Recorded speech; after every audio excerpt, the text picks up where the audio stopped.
የአሜሪካው አሰልጣኝ ፖቼቲኖ አሁንም አሪፍ ቡድን እያሳዩን ነው። ተመልካቾቻችን ሪትም ስፖርታችን ተጀምሯል። በትንታኔ እዮብ ተሰማ እንዲሁም እኔ ሀናም እንደሆነ አብረናችሁ የምንቆይ ይሆናል። እዮብ እንዴት አደርሽ? እንዴት ነህ? አለው እኔ እንኳን እንዴት አደርሽ ማለት አልችልም። እንዴት ዋልሽ? ቀጥያለሁ።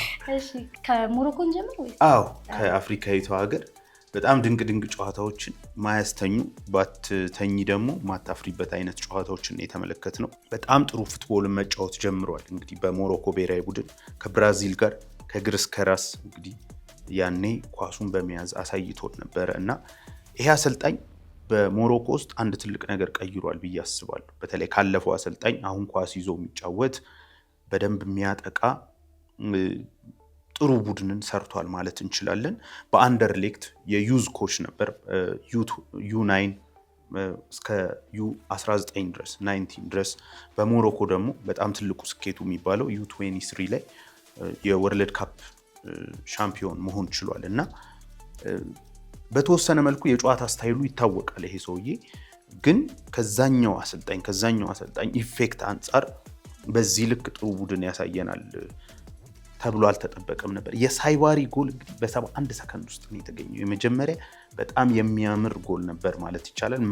መረብ ውስጥ ወጥቷት ከመረብ ውስጥ ነው የወጣችው እና የጎሉ የገባበትን መንገድ ስታይ የዲያዝ ፓስ ዲያዝ ዋን ኦፍ ዘ ቤስት የሚባለውን በኢንተርናሽናል ካሪየሩ በጣም ቤስት ከሚባሉ ፐርፎርማንሶች አንዱን ያሳየ ይመስላል። ቦል ኬሪንጉ ድሪብሊንጉ በጣም የተለየ ነበር። ከቀኝ መስመር ነበር የሚጀምረው እና አፍሪካን በእጅጉ ያኮራች ቡድን ነው እየተመለከትን ያለ ነው። በተለይ ሳይባሪ ኦፍሳይድ ትራፑን የጠበቀበት መንገድ፣ ከዛ ደግሞ ቤራሂም ዲያዝ ያቀበለበት መንገድ በጣም የሚደንቅ ነበር ማለት ይቻላል።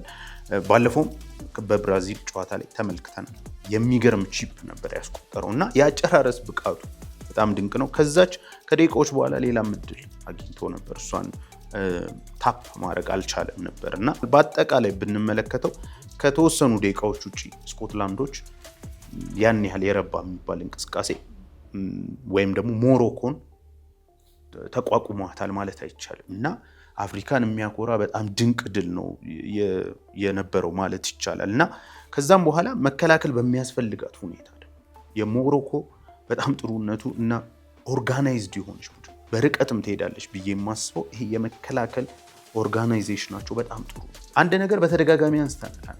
በተለይ አሽራፍ ሀኪሚን የሚጠቀምበት መንገድ ምናልባት እዚች ጋር የምናስገባት ምስል አለች አድማጭ ተመልካቾቻችን እንዲመለከቱት። አሽራፍ ሀኪሚ ቤራሂም ዲያዝ ባሰፋባቸው ወቅቶች በሙሉ አንደርላፕ እያደረገ ቦክስ ውስጥ ይገኝ ነበር።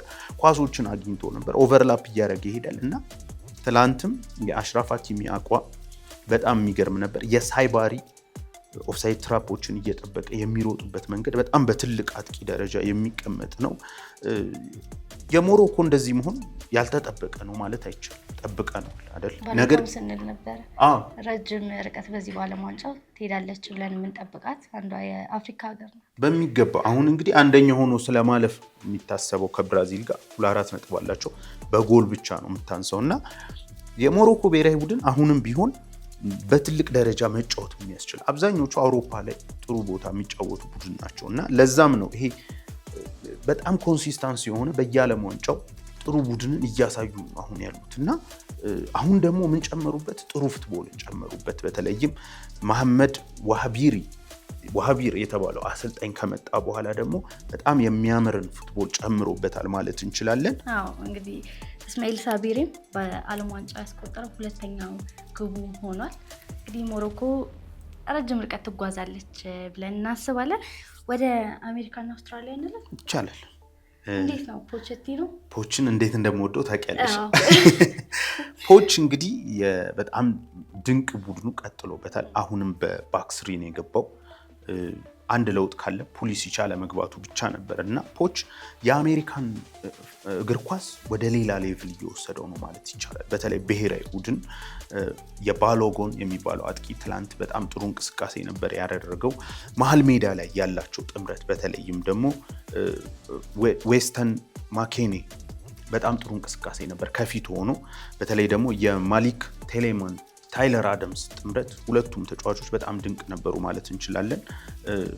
ይሄ ሁለቱም ከኳስ ጋር ጥሩ ናቸው፣ መሮጥ ይችላሉ። ፖች ለሚፈልገውን ኢነርጂ በሙሉ በሜዳ ውስጥ የሚሰጡት ተጫዋቾች ናቸው ሶስቱም ማለት እንችላለን። እና ስለ ፑሊሲችም እንግዲህ ሲናገር ፖች በጣም ጥሩ የሚባለው ተጫዋቻቸው ነው። ግን እንደዚህ አይነት ነገር መልመድ አለብን ቡድን እስከሆንን ድረስ ረጅም ርቀት መጓዝ እስከፈለግን ድረስ ተጫዋቾችን በጉዳት ብናጣም እንቅስቃሴያችን መቀጠል አለበት ብሏል። እንግዲህ በተለይ ፔፒ የሚባለው ተጫዋች ነው ተክቶት የገባው። ጥሩ እንቅስቃሴ ወደ 73 ደቂቃ አካባቢ ተጫውቷል። እና እዚህ ጋር ግን አሁን በዩኤስ አጠቃላይ ስፖርት ላይ ፖች አንድ አነጋጋሪ አስተያየት ሰጥቶ ነበር ከጨዋታውን በፊት እና የፖች አንድ ባህልን በአሜሪካ አጠቃላይ ስፖርት ላይ መቀየር አለብን ይላል የፖች አስተያየት ሲሰጥ።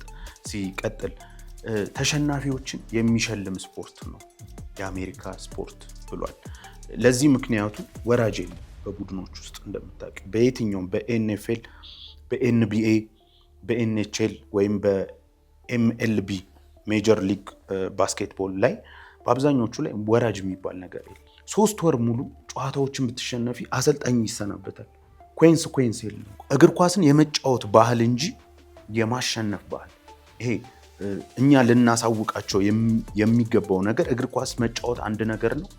እግር ኳስን ደግሞ ማሸነፍ ወይም ደግሞ ኮምፒቲሽን ማድረግ ሌላ ነገር ነው ሲል ተደምጧል። እና በጣም አነጋጋሪ ሀሳብ ነው፣ ግን በጣም ትክክለኛ ሀሳብ ይመስለኛል። በተለይ እግር ኳሱ ላይ ያን ያህል በአሜሪካ ዓለም ላይ በሌሎች ዘርፎች እንደምትታወቀው በእግር ኳስ ላይ የምትታወቅ ሀገር አይደለችም። እና ጠንከር ባሉ ቃላት ነው የገለጻቸው ማለት ይቻላል።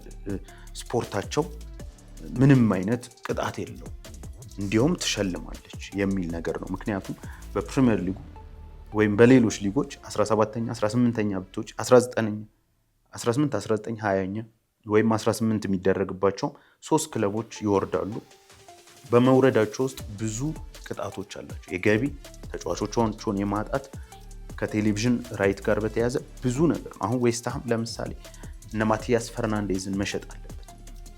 ትልቅ ስቴዲየም ያለው ትልቅ ክለብ ጨዋታዎችን ባለማሸነፉ ተቀጣ ማለት ነው። ተጫዋቾቹን ያጣል፣ ወደ ታችኛው ሊግ ይወርዳል። እና የአሜሪካንን ፉትቦል መቀየር አለብን፣ የአሜሪካንን ስፖርት በአጠቃላይ መቀየር አለብን እና ከዚህ ባህል ጋር ነው ብሏል። እና መግቢያ ላይም ፖች ይህንን የአሜሪካንን ስፖርት የመቀየር ትልቅ ዕዳ አለበት የሚል ነገር አንስቼ ነበር እና ከዛ አንጻር ነው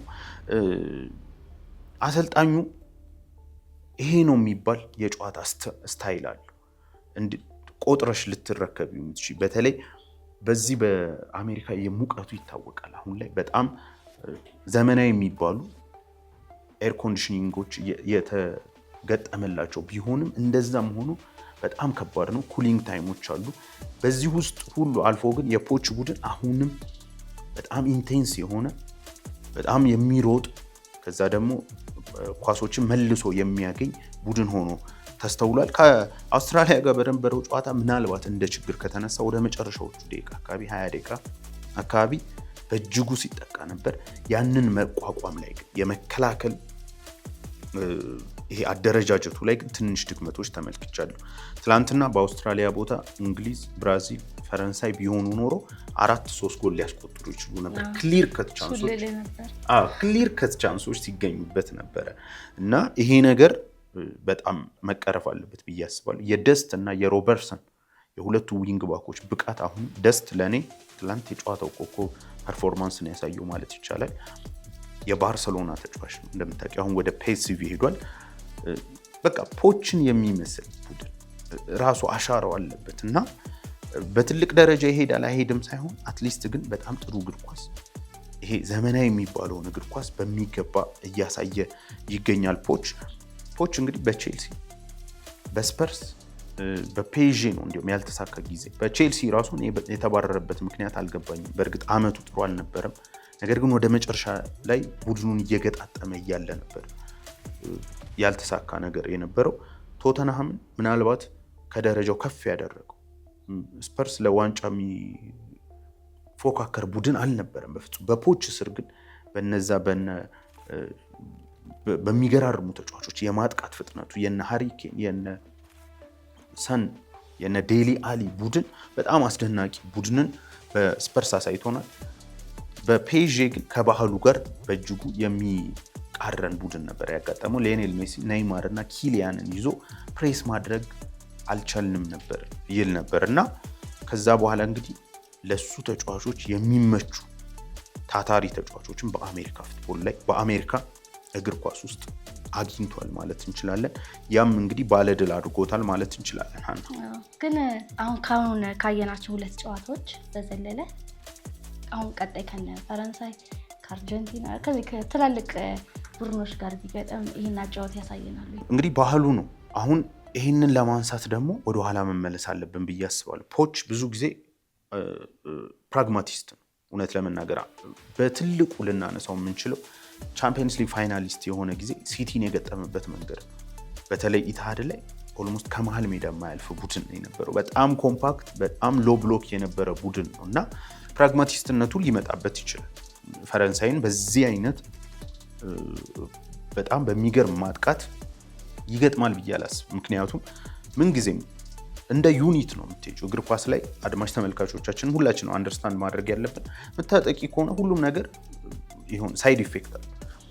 እንደ ዩኒት ወደፊት የምታጠቂ ከሆነ አሁን እሱ በሚጠቀምበት መልኩ ፕሬሲንጉ ጥሩ የሚሆን ከሆነ ከኋላ የምትከፍችው ቦታ አለ። ያንን ቦታ ደግሞ በደንብ አድርገው ኤክስፕሎይት ሊያደርጉ የሚችሉ እንደ ኪሊያን አይነት ተጫዋቾች ስላሉ በተወሰነው መልኩ ሪዘርቬሽን ላይ ይችላል። አሁን ያሳየን በሁለቱ ጨዋታ በዚህ ጨዋታ እስከ 70 ደቂቃ በመጀመሪያው ጨዋታ ደግሞ ኮምፕሊት የነበረውን ዶሚናንስ በነ ፍራንስ ላይ ይተገብረዋል ብዬ አላስብም፣ ሊቀጣ ስለሚችል። ይህንንም ነው ያሳየን ከዚህ በፊት ለምሳሌ ከአያክስ ጋር ለዋንጫ ለማለፍ በነበረው ጨዋታ ኦልሞስት ኮምፕሊትሊ ተበልጧል ጨዋታው። የመጨረሻዎቹ ደቂቃ ጎሎች የመጨረሻዎቹ ምናልባት 30 ደቂቃዎች ናቸው የወሰኑት። ሉካስ ሞራ ነው የወሰነው ማለት ይቻላል። ያ የአያክስ ቡድን በደንብ አድርጎ ዶሚኔት አድርጎታል። ስለዚህ አሁን ከገጠሙት ቡድኖች አንጻር ቀላል የሚባሉ አይደሉም። በነገራችን ላይ አውስትራሊያ በጣም ብዙ በመሮጥ በጣም ድንቅ የምትባል ቡድን ናት። ፓራጓይም ያሸነፉ። ፓራጓይ ቀላል የምትባል ቡድን አይደለችም። ስለዚህ ፖች ቀላል ቡድን ገጥሟል ማለት አንችልም። ነገር ግን በፈረንሳይ ሌቭል ያለ ቡድን ሲገጥም ደግሞ በዚህ መንገድ ይሄዳል ብዬ ደግሞ በፍጹም አላምንም። እንዳልሽው ይሄ ፕራግማቲስቱ እነቱ ሊነሳ ይችላል። ፋር ለመሄድ ግን አሁንም ቢሆን ዲፌንሱን በእጅጉ ማስተካከል አለበት። የበለጠ ጫናው ሲገባ ጫናን መቋቋም እንዴት ነው የሚችለው የሚለው ነገር በእጅጉ መታየት አለበት ብዬ አስባለሁ። ወደ ብራዚል እና ሃይቲ እንግባ። ሃይቲ እንግዲህ የመጀመሪያው ከዓለም ዋንጫ የተሰናበተች ሀገር ሆናለች። ብራዚል ኩኛ 2 ጎል አግብቶ ያቺን ዳንሱን ደንሷታል። እንዴት ነው ዳንሷ? እንዴት አለ? ቪኒ አልቻለበትም። የሆነ ፈጠን ያረጋል። አብዛኞቹ ዳንሱን በኩኛ ልክ አልቻሉት። ምናልባት በማንቸስተር ዩናይትድ ቤት አማድም እንደዚህ ኢንተንስ የሆነ እጁን የሚያደርግበት መንገድ ኩኛ ጎሎች ከማስቆጠርም በላይ በቡድኑ ትልቁ ለውጥ ነው ማለት እንችላለን ታክቲካሊ። ከዛ በፊት ግን ራፊኛ በዚህ ጨዋታ ላይ በአሳዛኝ ሁኔታ ፈርስት ሃፍ ላይ ተጎድቶ ወጥቷል። ከዛ ውጪ ይሄ ማቲያስ ኩኛ የነበረው ትልቅ ልዩነት አለ። በተለይ ኢገር ቲያጎ ሲገባ በዚህ ቡድን ውስጥ ክላሲክ ነምበር 9 ነው ማለት እንችላለን። ቦክስ ውስጥ የሚቆይ ኳሶችን የሚጠብቅ አይነት ክሮሶችን የሚጠብቅ አይነት ቡድን ነበር ማለት እንችላለን። ይሄንን ደግሞ ለማድረግ የብራዚል ብሔራዊ ቡድን ስሩ ቦሎችን የሚያቀብሉ የመሃል ሜዳ ተጫዋቾች ያስፈልጉታል። ላይን ብሬከር ፓሶች ወይም መስመር ሰንጣቂ ኳሶችን እንደተነጋገርነው ከዚህ በፊት ይሄ ከአታኪንግ ሚድፊልደር ጋር የሚሰለፉ ተጫዋቾች ናቸው ሶስቱም ማለት ትችላለሽ። ምናልባት ፒኩዌታ ጥሩ ነበር ትላንትና ለቪኒ ያደረገው አሲስት በጣም የሚደንቅ ነበር። ከሱ ውጪ ግን ካሴሚሮንን ብታዩ ብሩኖ ጉማሬዥን ብታዩ በአብዛኛው ይሄ የሚታወቁት በልፋታቸው። ብሩኖ ጉማሬዥ በኒውካስል ተመልክተናል። ካሴሚሮ ከሪያል ማድሪድ ጀምሮ እንዲሁም በማንቸስተር ትንሽ ጎሎችን ጨመረ እንጂ ሞር ዲፌንሲቭ ሞር ይሄ አንቲሲፔሽኑ ኳስ ወዴት ትሄዳለች ብሎ በመገመት ታክሎቹ ነው የሚታወቁት እና ኢገር ቲያጎ በነገራችን ላይ በሜዳ ውስጥ ለ62 ደቂቃዎች በሞሮኮ ጨዋታ ቆይቶ 0.66 የሆነ ኤክስጂ ነበር ያስመዘገበው። ስለዚህ ይሄ ተጫዋች ስታክ አድርጓል እዛ ቦክስ ውስጥ ቆይቶ። አጠገቡ ያሉትም ተጫዋቾች ለነቪኒ ጉዳት ነው የሆነባቸው፣ ምክንያቱም ፍሌክሲብል አልነበረው። ለዚህ ነው ማቲያስ ኩኛ ከጎሎቹም ባለፈ ትላንትና የቡድኑ ትልቁ ለውጥ ፈጣሪ ነበር ልልሽ የፈለኩት። ማቲያስ ኩኛ ትላንት በዋናነት ኳስ የሚጠብቅ ተጫዋች አይደለም። ሙቭመንቱ በጣም የሚደንቅ ነው። ወደ ውስጥ ይገባል፣ ኳሶችን ይቀበላል ከነ ካሴሚሮ። ከዛ ደግሞ ለነ ቪኒ ቦታ ይፈጥርላቸዋል። የተቆጠረውም ጎል ላይ የኩኛን አቋቋም መመልከት እንችላለን። ከዛ ውጪ በእያንዳንዱ ለምሳሌ ራፊኛ ኦፍሳይድ ተብሎበት የተሻረበት የመጀመሪያው ድንቅ ጎል ነበር። እዚህ ቦታ ላይ የኩኛ ቦታ ላይ ነው የገባው በቀኝ በኩል። ከዛ ውጪ ከዛም በኋላ ላይ አንድ ሌላም ኳስ ከግብ ጠባቂው ጋር ተገናኝተው ነበር። እነዚህን ስንመለከት የማቲያስ ኩኛ ነገር እኔ በሞሮኮ ጨዋታ ለምን እንዳልገባው ግራ ሲያጋባኝ ነበር ብዬሻለሁ። እና በዋናነት ማቲያስ ኩኛ ጨዋታው ላይ በጣም ትልቅ ለውጥ አምጥቷል። ሁለተኛው ጎል የመጀመሪያው ጎል ሲቆጠር ራሱ ያስቆጠረው ጎል ሲቆጠር መመልከት እንችላለን። ከመሃል ነው ኳስ ራሱ ቀማ፣ ለብሩኖ ጉማሬሽ ሰጠው። ብሩኖ ጉማሬሽ ደግሞ ለቪኒ ሰጠው። ቪኒ ያችን ኳስ ሲመታ ታፒኗን አገኛት። ስለዚህ ይሄ የዲፌንሲቭ ወርኩ ራሱ የተለየ ነበር ማቲያስ ኩኛ። ይሄንን ደግሞ እናውቃለን። በአትሌቲኮ እዚህ ቦታ ላይ ተጫውቶ ያውቃል። ዲፌንሲቭ ወርኩን በጣም ጥሩ ነበር።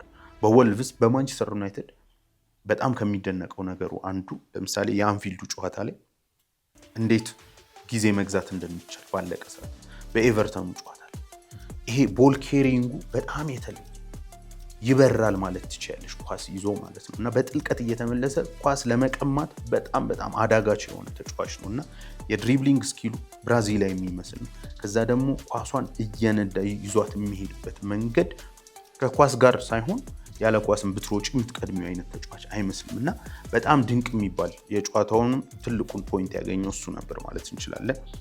የቪኒ ዛሬ ከሞሮኮም ጨዋታ በላይ ፍሌክሰብል እንዲሆን የፈለገበት ቦታ እንዲገባ፣ ምክንያቱም አብረሻት ትደረቢ እንደዚህ ፍሌክሲቢሊቲውን ያገኘ ፒኩዌታ ራፊኛም እስከሚወጣ ድረስ ይህንን ኮምቢኔሽን በትክክል ተመልክተነዋል ማለት እንችላለን። ስለዚህ የኩኛ አስፈላጊነት ከዚህ በኋላ በእጅጉ ባለፈው ጨዋታ አንቸሎቲ የተማረ ይመስለኛል። የተማረ ይመስለኛል። ከዛ ውጪም ኢቨን እሱን እኔ ለምን 62ኛ ደቂቃ እንደቀየረው አላውቅም። ምናልባት ሃትሪክ የመስራት እንትን ኬንሪክን ነው ያስገባው፣ ኢገር ቲያጎን አልነበረም።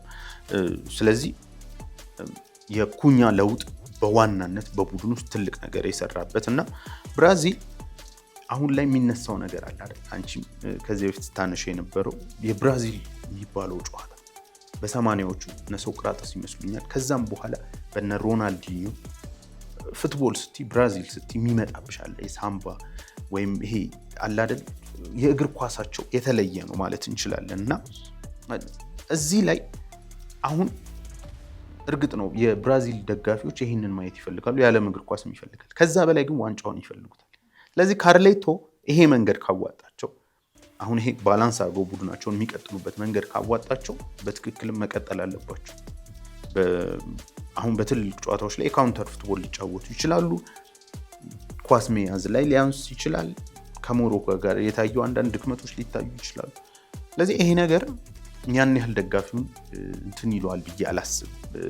ቦዘር ያደርገዋል ወይም ይረብሸዋል ብዬ አላስብም። እና ብራዚል በዚህ መንገድ የምትቀጥል ይመስለኛል። ሌላው በጣም ድንቅ ብቃት ያሳየው በዚህ ጨዋታ ላይ ቪኒሺየስ ጁኒየር ነው ማለት እንችላለን። አንደኛ የማቲያስ ኩኛ ጋር የተያያዘ ነው።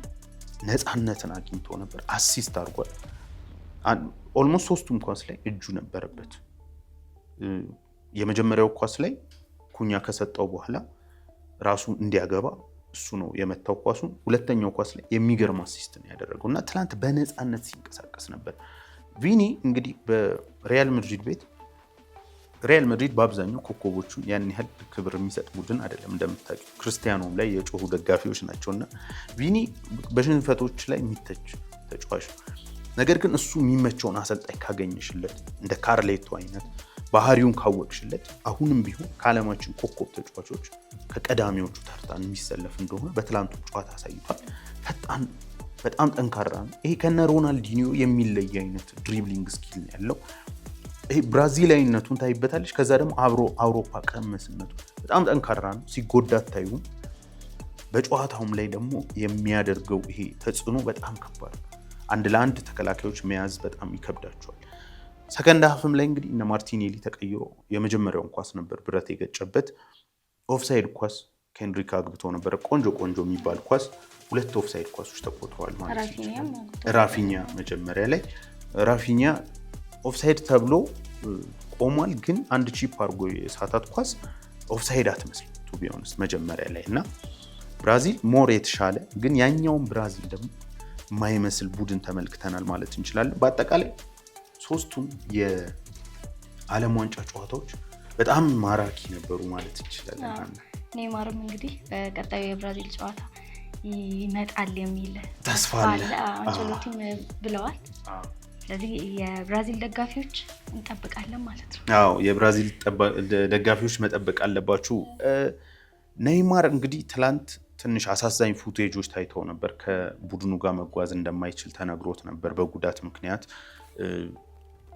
እንግዲህ እንዴት በጣም አሳዛኝ ልብ ሰባሪ ነገር ነው እውነት ለመናገር። ይሄ ልጅ ካለው ክህሎት አንጻር ለብራዚልም ሆነ አጠቃላይ በዓለም እግር ኳስ ላይ ተመልክተነዋል የሚለው ነገር ትልቅ ጥያቄ ይመስለኛል።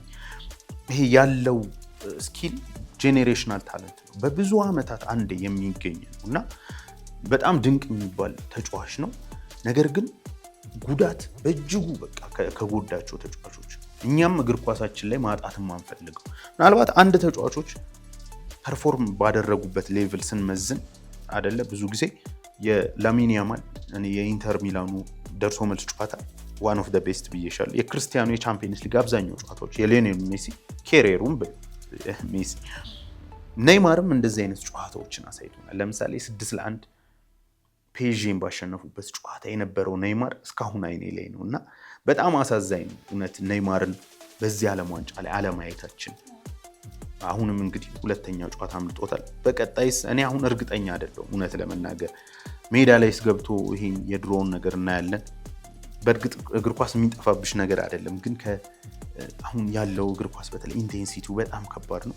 ለጉዳት ለሚደራረባቸው ተጫዋቾች የሚሆን አይደለም እና ኔይማርን ባናጣው ቢያንስ የመጨረሻዋን እግር ኳስ ህይወቱ በዚህ ዓለም ዋንጫ ላይ ብንመለከተው በጣም ደስ ይለኛል። ግን በቶፕ ሌቭል እንመለከተዋለን አላውቅም። ምኞቴ ግን ያ የብዙ ኮከቦችም አይድል ነው የነ ያማል የነ ቪኒሺየስም ምንም ጥርጥር የለውም።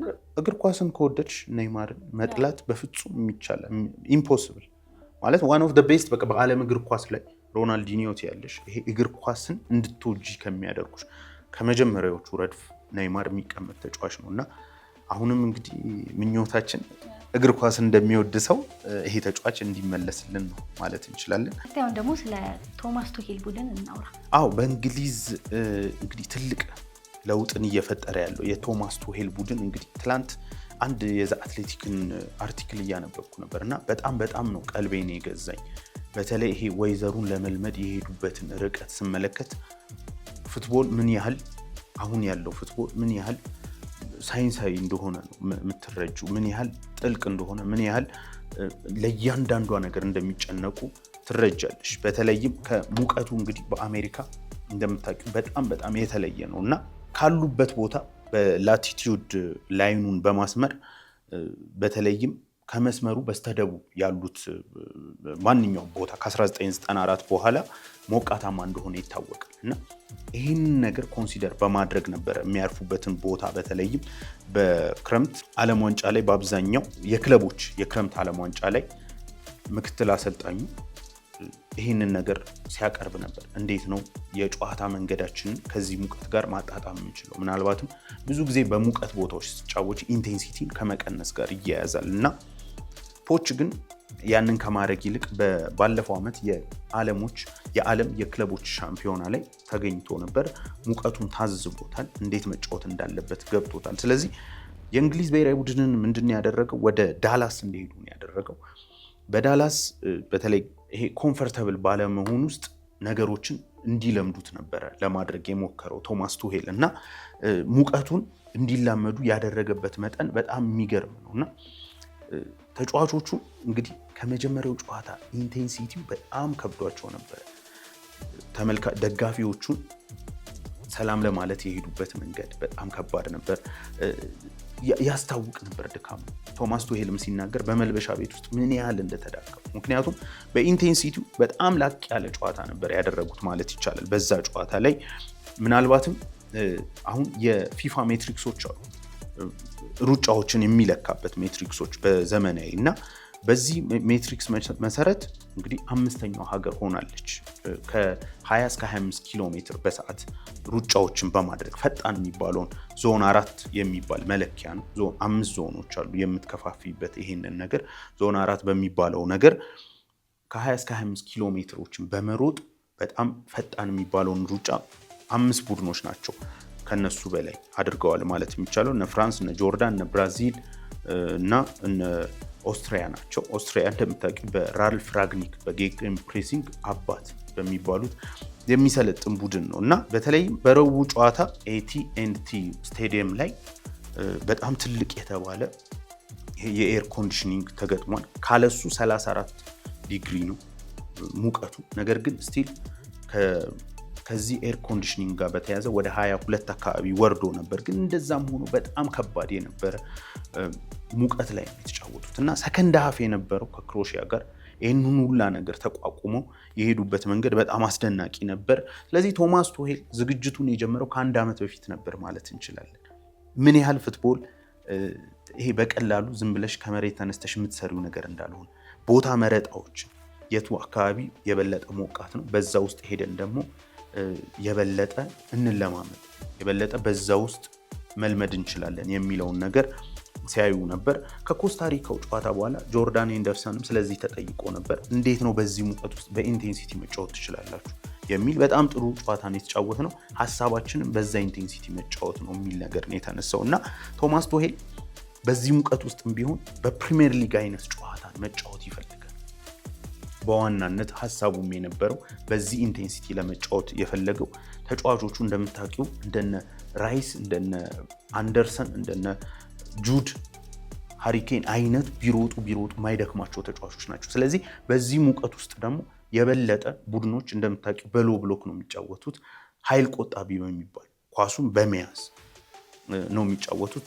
ቱሄል በአንድ በኩል ኳሱን በተቻለው መጠን ከኋላ ባለፈው እንዳወራንበት ኳሱን ተከላካዮች በተደጋጋሚ እየተጫወቱ ኃይል ቆጣቢ ለማድረግ ይሞክራል። ኳሱን ሲያጣውና በአንዳንድ የሽግግር ወቅቶች ደግሞ ፈጣን የሆነውን አይደለ በተለይ በክሮኤሽያ ጨዋታ የተመለከትነው እና በዛ ጨዋታ ላይ በጣም ብዙ ሩጫዎችን ሊያሳካ የቻለው በዚህ ምክንያት ነው ማለት እንችላለን። ዝግጅቱ ከዓመት በፊት የጀመረ ፕላኑ ከዓመት በፊት የጀመረ እዚህም ደግሞ ሲመጡ ይህን ያህል የፈጀ ነው።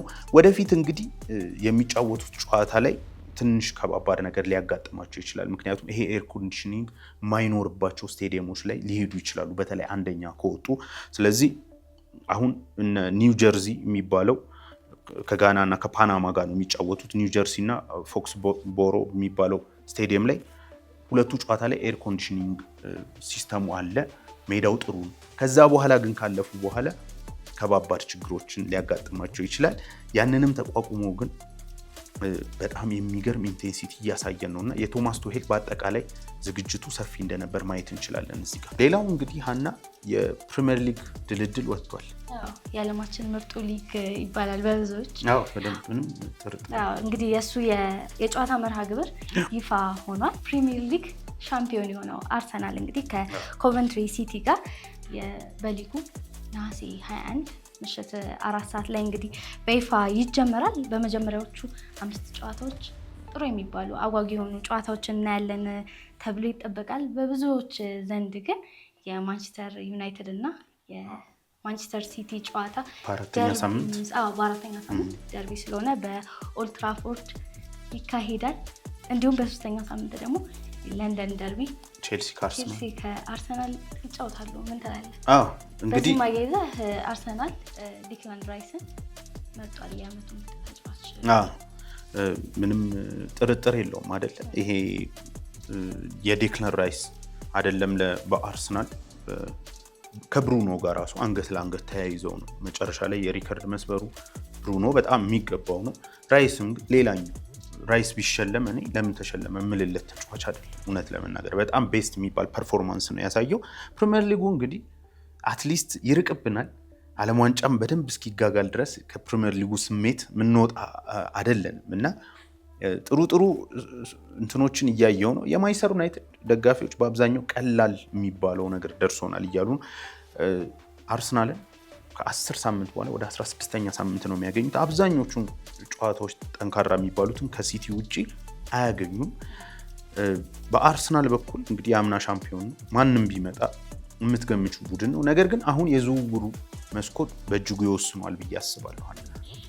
እንዴት ነው የሚያልፈው የሚለው ነገር እና ጨዋታዎቹን አሁን ላይ ሆኖ እንትን ማለቱ ከባድ ነው። አሁን ለምሳሌ ሲቲ ቶናሊን እና አንደርሰንን ካስፈረመ በጣም ከባድ ነው የሚሆነው ለሊጉ ቡድኖች። ነገር ግን አንዳቸውን አስፈርሞ ሌሎቹን ከተጠናከሩ ይህን ጨዋታ የምናይበት መንገድ የተለየ ነው የሚሆነው እና በፕሪሚየር ሊጉም እንግዲህ አብረናቸው ከአድማጭ ተመልካቾቻችን ጋር መቆየታችን የማይቀር ስለዚህ ጨዋታዎቹ ሲደርሱ በደንብ እናየዋለን ማለት እንችላለን። ምናልባት አርሰናል በሁለተኛ ሳምንት አስቶን ቪላ ጋር ነው የሚሄደው። ይሄ ቡድን አለቅህም ብሎታል። እንግዲህ እንደምታስታውሱ ባለፉት ዓመታት በአርሰናል በኩል ብዙ ነጥቦች የተጣሉት በቪላ ጨዋታ ነው። ከዋንጫ ብዙ ጊዜ ያስቀራቸው እና የአርሰናል ጨዋታዎች እውነት ለመናገር ቀላል የሚባሉ አይደሉም። ከሰንደርላንድ ጋር አዌ ያለው በጣም ፊዚካል ቲም ነው። ከብራይተን ጋር አለው በጣም ከኳስ ጋር ጥሩ የሆነ ቡድን ነው እና አርሰናል ቀላል የሆኑ ጨዋታዎች ገጥሞታል ብዬ አላስብም። ሊቨርፑልም ከኒውካስል ከኖቲንግሃም ከዛ በኋላ ቀላል የሚያጋጥመው ኤፕስዊች ታውን እና ፉልሃም በርንማውዝ ይሄም ሪላቲቭሊ በጣም አሪፍ የሚባል ነው ማለት እንችላለን። ሌላው የሲቲ ነው። እንግዲህ ሲቲ በርንማውዝ ከዋንጫ ካሰናበተው ቡድን ጋር ነው የሚጀምረው በሜዳው። ከዛ በኋላ ፓላስ ሜዳ ላይ ይሄዳል። ከዛ ከኮቬንትሪ ጋር ይጫወታል። ወደ ዩናይትድ ሜዳ ያመራና ሰንደርላንድ ጋር እነዚህ 5 ጨዋታዎች ይሆናሉ ማለት ነው። እንግዲህ እንዳልኩሽ ወደፊት ደግሞ ፕሪሚየር ሊጉን ሲጀምር በደንብ በሰፊው በትንተናዎች የምንገናኝ ይሆናል። ተመልካቾቻችን ሪትም ስፖርታችን ይህንን ይመስል ነበረ። አብራችሁን ስለነበራችሁ ከልብ እናመሰግናለን። ሰላም።